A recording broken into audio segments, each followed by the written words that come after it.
Hey, today we will take you to the era of candlelit dungeons, where pain echoed louder than prayers, a time when a woman, cloaked in silk and nobility, didn't just sip wine from golden chalices.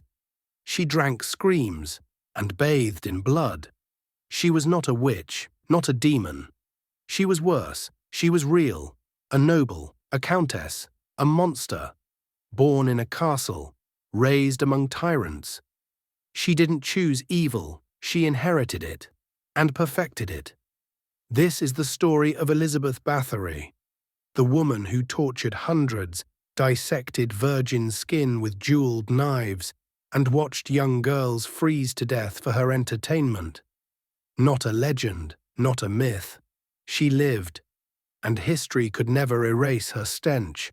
Her name still rots in the walls of her castle, and if you listen closely, you might still hear her whispering from behind the stones where she was sealed alive. This is the story of the Blood Countess. The wind howled over the Carpathians like a wounded beast. The trees bent low, whispering secrets to each other in the language of the dead. In the heart of Upper Hungary, modern-day Slovakia, loomed Čachtice Castle, its crooked towers scraping the sky like fingers raised in curse. It was 1602. The villagers no longer walked the road after dusk. The young girls had stopped singing. Windows were shuttered, doors bolted with iron, and mothers wept softly when the sun went down. The name on their lips, never spoken above a whisper, was Countess Elizabeth Bathory. Inside the castle, silence reigned, too clean, too still. As if the very walls were holding their breath, servants moved like ghosts, pale, obedient, their eyes lowered. They had learned to avoid the west wing. No one spoke of the screams or the stains. The countess sat alone in her chamber, brushing her raven hair with a silver comb. She was only in her 40s, yet her skin still glowed, porcelain white, untouched by time. Her beauty was untouched, unaging, unnatural. Her maid entered silently, trembling with every step. "Bring me someone new," said the countess. "This one is already broken." The maid bowed. She did not ask questions. No one did. That night, the flames in the tower burned blue, and the village buried another girl.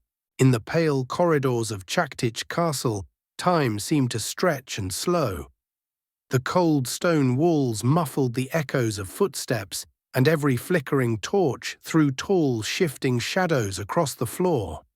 Servants walked briskly, eyes cast low, speaking only when spoken to. But even silence cannot hold back fear forever. It began with a maid, a young girl from the nearby village of Štiavnik.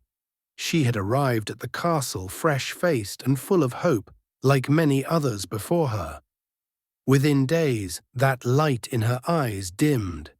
She became quiet, her posture stiff, and her hands trembled as she worked. One winter morning, she disappeared.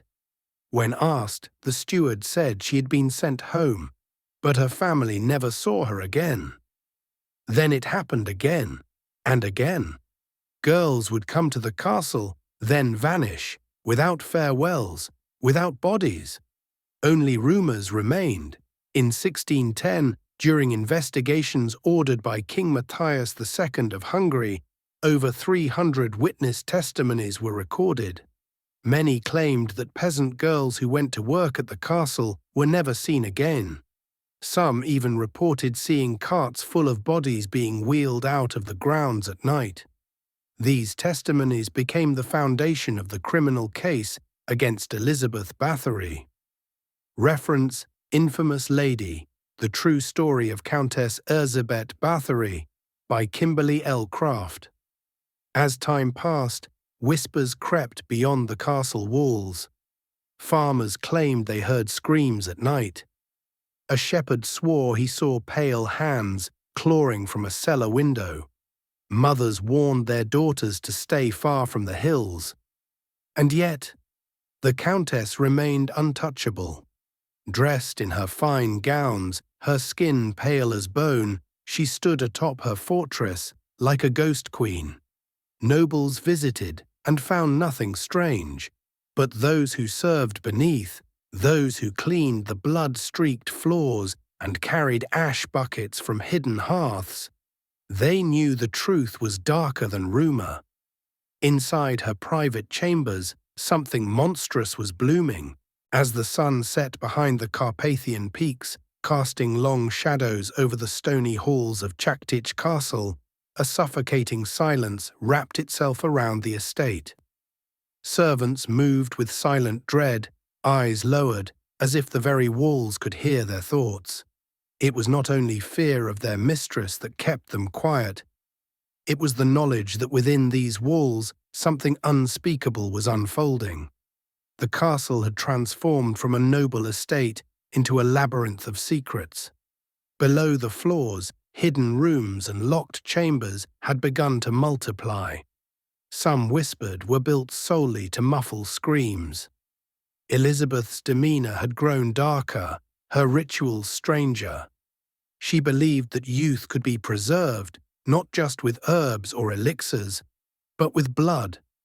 Her maids would see her emerge from the bathing room, her face flushed and glowing unnaturally. Some said she looked younger, others said she looked possessed. One servant, a girl of just 14, was caught brushing Elizabeth's hair too roughly. She was never seen again. When the other maids asked, the Countess only smiled and said, "She's part of me now." In the early 1600s, suspicions about the disappearances of peasant girls around Čachtice grew. According to historical records, such as those found in the trial transcripts compiled in the book Infamous Lady, The True Story of Countess Elizabeth Bathory by Kimberly L. Craft, multiple testimonies described secret rooms where girls were tortured to death. Some witnesses claimed to have found blood-soaked furniture, iron restraints, and even notebooks cataloguing the victims. A Lutheran minister, István Magyari, began publicly accusing Elizabeth of murder as early as 1602, but was ignored due to her noble status. Yet even noble families began to complain, as daughters sent to the castle for noble education never returned. Pressure mounted until King Matthias II could no longer remain blind. The whispers inside the castle were growing louder. Servants would gather in corners, murmuring about the strange tools being carried into the lower levels. Long iron tongs, leather straps, hollow tubes. And Elizabeth, she began sleeping less. Her eyes darted toward the windows, as if expecting someone. Her once calm demeanor was now unhinged. Sometimes she would wander the corridors at night, humming lullabies to herself, her hands streaked with something crimson. One winter night, the howling wind carried with it a girl's scream. The guards ignored it. They were paid well to stay deaf. But one maid, Katerina, ran to the sound. What she saw behind the heavy oak door shattered her. Elizabeth stood over a body, blood still warm, face emotionless. Katerina gasped, and Elizabeth turned slowly, whispering, "Curiosity is a crime, dear." Katerina was never seen again. The year was 1610, and the winds of power had begun to turn. Elizabeth Bathory still ruled her estate with unshaken cruelty, yet something in the air had shifted. Noble families stopped sending their daughters. Letters from distant relatives arrived unanswered. The servants had become fewer, the halls emptier, but the screams, they persisted. At night, Elizabeth would walk barefoot through the castle, muttering prayers to herself. She believed the blood of girls not only sustained her beauty, but also made her invincible. It had become an obsession, no longer a ritual of vanity, but of dominion over death. In a corner of the castle, under candlelight, She began writing names, not of enemies, but of potential gifts. Names of young girls from noble families, trusted houses. Her network of accomplices, Dorothea Sentes, Ilona Joe, Katarina Benica, brought them in like cattle. The castle had become a sanctuary for torment. On December 29, 1610, Count György Thurzó, the Palatine of Hungary and a cousin to Elizabeth's late husband, led a raid on Čachtice Castle. This event is detailed in Infamous Lady, the true story of Countess Erzsébet Bathory, and historical records from the Hungarian state archives. Upon entering, Thurzó's men reportedly found one girl dead, another dying, and several others chained and mutilated. Some were dismembered, their limbs stacked like butchered meat. One girl was missing eyes. Another had her mouth sewn partially shut. The soldiers who entered that day were hardened men, yet many wept openly. Thurzó was said to have told the Countess directly, "In your letters you wrote of God. Tell me now, Elizabeth, does he still answer?" Yet even in her arrest, Elizabeth showed no fear. She stood with her back straight, her hands folded, as if welcoming guests to a feast. "I have taken nothing that wasn't mine," she said softly. "They gave me their blood willingly. I only returned them to God." It wasn't until she was confined in her own castle that the magnitude of her crimes came to light. Over 300 testimonies were collected, some forced, some whispered, many too horrifying to be read aloud in court. Servants recalled nails being torn out, flesh burned with red-hot coins, bodies beaten with clubs until bones cracked, and even girls buried alive. And yet, the trial that should have shocked Europe never fully happened. The once mighty halls of Čachtice Castle were now cold, not from the winter winds outside, but from the absence of screams. The instruments of pain had been locked away. The fires had been extinguished.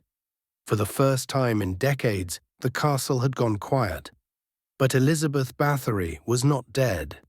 She had been walled inside her own tower, sentenced not by the blade or rope, but by solitude, a punishment deemed suitable for a noble of her rank. The irony was bitter. A woman who had filled her walls with death was now sealed behind them, bricks and mortar trapping her with the ghosts of those she had killed. There were no mirrors, no windows, only a slit in the stone for food and air. She paced in the darkness, her once regal footsteps now echoing like a caged animal. At first, she screamed. Then she prayed. Then she spoke to shadows. According to multiple historical accounts, including The Bloody Countess by Valentine Penrose and court records held in the Hungarian National Archives, Elizabeth was never tried formally in public. Instead, under pressure from her powerful family, she was placed under castle arrest in August 1611. Her room was bricked shut, with a small opening left for air and food. Servants said she spoke constantly to invisible figures, reciting names, often calling out for her late husband, Ferenc Nadasdy, or to the girls she once tortured. In 1614, one night, she reportedly told a guard, "I am very cold. Will they not let me die?" The next morning, she was found dead on the floor. Her body was quietly buried. The church refused to accept her remains in consecrated ground. Some claim she was hidden in an unmarked grave. Others say her body was smuggled back to her ancestral land. But no tombstone ever bore her name. She had once believed that blood would grant her eternity. But in the end, it was silence that consumed her. No legacy, no monument, only whispers. Even today, the villagers say that on cold nights, you can still hear her voice behind the walls, a woman begging to be seen, even as history tries to forget her. The air in Čachtice Castle is still. Centuries have passed, yet whispers linger in the stones, echoing through the crumbling halls. Some say Elizabeth Bathory was a vampire in disguise. Others paint her as a victim, framed by powerful men who feared her wealth, intelligence, and independence. Her story became legend, myth, and then a twisted fairy tale, shaped more by fear than fact. But the truth, if anyone still dares to look, remains darker than either fantasy or injustice. In 1729, Jesuit scholar Laszlo Turoczi wrote Tragica Historia, the first written account of Bathory's crimes, painting her as a demonic figure obsessed with eternal youth. This book laid the foundation for centuries of macabre legend. Source: Turoczi, Laszlo. Tragica Historia. 1729th. After Turoczi's publication, writers and storytellers added layers of horror, claiming she bathed in virgin blood to preserve her beauty. But no eyewitness or court document ever mentioned such acts. These tales likely emerged in the 18th and 19th centuries, aligning her with Gothic horrors like Dracula. Modern historians dissect her case with caution. Some argue the charges were exaggerated, that political enemies like Gheorghe Thurzo, eager to claim her lands, manipulated testimony. Others insist the evidence, hundreds of bodies, mutilated corpses, and terrified witnesses, was too overwhelming to fabricate, yet no trial, no formal defense, just a woman sealed in her own castle, alone, in darkness, until she died. And so, Elizabeth Bathory became both monster and mystery. A woman of contradictions. A noblewoman who read Latin and Greek but ruled with cruelty. A lady of courtly grace, yet obsessed with blood and death. A legend that still bleeds through history's cracks. Today, some see her as a symbol of feminine power punished, others as the embodiment of pure evil. But in the cracked stones of Čachtice Castle, where moss grows thick and time stands still, her ghost is neither hero nor villain. She is simply unforgettable.